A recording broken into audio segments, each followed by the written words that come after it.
కూటమి పార్టీల మేనిఫెస్టో వల్ల బడుగు బలహీన మైనార్టీ వర్గాల్లో అనూహ్య స్పందన వచ్చిందని పి గన్నవరం నియోజకవర్గం ఎన్నికల పరిశీలకులు తెలుగుదేశం పార్టీ రాష్ట్ర కన్వీనర్ షేక్ సుభాన్ అన్నారు. ముఖ్యంగా ముస్లిం మైనార్టీల్లో ఆర్థికంగా వెనుకబడి పవిత్ర హజ్ యాత్రకు వెళ్లేవారికి ₹1,00,000 ఆర్థిక సహాయాన్ని మేనిఫెస్టోలో ప్రకటించి వారి మనసు గెలుచుకున్నారని చంద్రబాబును కొనియాడారు. కేంద్రంలో మోదీ వస్తే ముస్లిం మైనార్టీలకు ఇబ్బందులు ఉండవని చేస్తున్న వైసీపీ దుష్ప్రచారాలు నమ్మవద్దని ముస్లిం మైనార్టీలకు ఆయన పిలుపునిచ్చారు.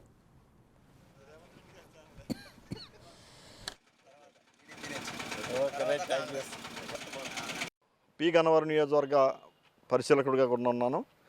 ఈరోజు ఏదైతే తెలుగుదేశం పార్టీ, జనసేన, బీజేపీ ఉమ్మడి మేనిఫెస్టోను రిలీజ్ చేసిందో ఒక్కసారిగా బడుగు బలహీన వర్గాల్లోనూ ముఖ్యంగా ముస్లిం మైనార్టీ వర్గాల్లో చాలా అనూహ్యమైన స్పందన వచ్చింది. చాలా బ్రహ్మాండమైన ఆదరణ వచ్చింది. ఆ మేనిఫెస్టోను చూసి అందరూ కూడా చాలా ఆనంద డోలికల్లో ఇవాళ మైనార్టీ వర్గాలన్నీ కూడా ఉన్నాయన్న సంగతి ఈ సందర్భంగా మీకు తెలియజేసుకుంటూ, ఏదైతే ముఖ్యంగా అతి పవిత్రంగా భావించే హజ్ యాత్ర ముస్లింస్లో హజ్ యాత్ర చేయాలనుకుంటారో పేదరికం కారణంగా చాలామంది హజ్ యాత్రకు చేయలేకుండా దూరంగా ఉన్న పరిస్థితి. అలాంటి పరిస్థితుల్లో చంద్రబాబు నాయుడు గారు మా యొక్క మనోభావాలని, మా ముస్లింల మనోభావాలను గ్రహించి ₹1,00,000 ఆయన ఆర్థిక సహాయం హజ్కి వెళ్ళే ప్రతి ఒక్కరికి కూడా ₹1,00,000 ఆర్థిక సహాయం చేస్తానని చెప్పడం చాలా గొప్ప విషయం, చాలా ఆమోదయోగ్యమైన విషయం అని చెప్పి తెలియజేసుకుంటూ, అలాగే ఈ గతంలో మసీదులు నిర్వహణ చాలా కష్టతరం అయ్యేవి.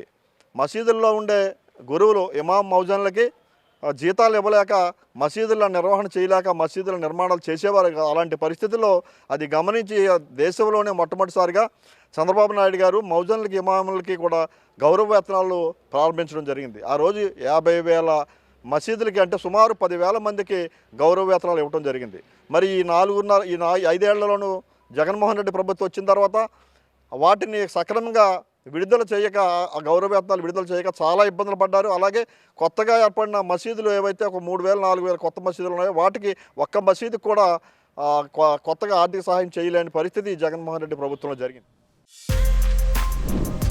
For more videos like this, subscribe Big TV channel.